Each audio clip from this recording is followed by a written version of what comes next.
падару писари аҷо кор кардед ки шумо ба ин اون قدر هم مشکل نبود با من. тазаввури ҷои сеюм нагардида аст. تظاهر جای نمایان گشته پرچم جمهوری تاجیکستان رو بلند برداریم. ҳолати озмӯиш рахобат мушкил набуд барои шумо? дуруд бинандагони азиз, мухлисони ютуб канали рӯзномаи Хатлон, ин навбат мо дар меҳмонӣ як тан варзишгареро даъват намудем ки тавонистааст бо ҳунару маҳорати варзишии хеш ҷумҳурии Тоҷикистонро дар арсаи байналмилалӣ муаррифӣ кунад. Чӣ сабаб шуд ки шумо самти варзишро интихоб намудед? من از خودی با ورزش حوض داشتم، شوق حوض داشتم و بار اول من رو پدرم با من ورزش با تالار ورزشی برد و من در آنجا مشق کردم و شوق حوض من باز هم زیادتر شد. از روی کدام نمودی ورزش شما سبقت ورزیدید؟ در نمودی موای تای و یکربه‌های شرقی. حالت آزمایش، رقابت مشکل نبود برای شما؟ مشکل است اما به شکلی آسان میشه. شما در کدام مسابقه بیشتر اشتراک نمودید و سزاوار کدام جایها گردیدید؟ در مسابقه ولایتی، جمهوری و در آخرین مسابقه برآمد کرده من در شهر سمرقند بود که مسابقه بین‌المللی بود. خیلی خرسند شدم و شوق و رغبت من باز هم زیاد شد و تمرینات خود را باز هم خوبتر کردم.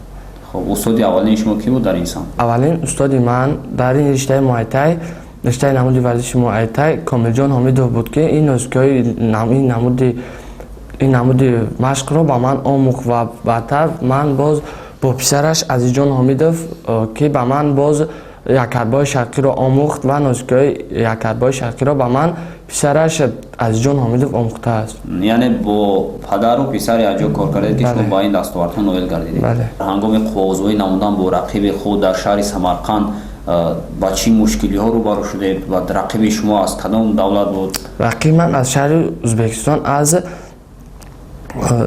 ازبکستان بود و من با او قوازمایی کردم و اون قدر مشکل نبود با من. یعنی مغلوب ساختن رقیبتان برای شما؟ بله اون قدر مشکل نبود. در وزن چند کیلو شما؟ در وزن 60 کیلو. من تا حالا سزاوار 90 مدال گشتم که از اینها 5 تایش نقره می باشد و 85 تا دیگه‌اش مدال طلا می باشد.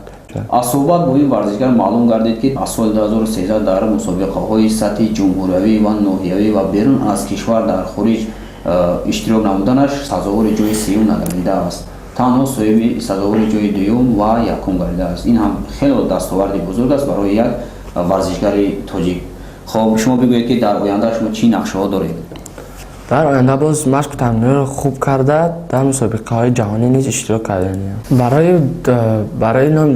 برای برداشتن نام دولت خویش باید ما مشق و تمرین‌های خود را در زال‌های خود با استادان خویش باز هم خوبتر گردانیم تا اینکه در دیگر دولت‌ها در خارج کشور رفته سزاوار جای اول گشته، سزاوار جای‌های نمایان گشته و باز در دیگر مسابقه‌ها سزاوار جای نمایان گشته پرچم جمهوری تاجیکستان را بلند برداریم و باز بعد جمهوری تاجیکستان برگردیم.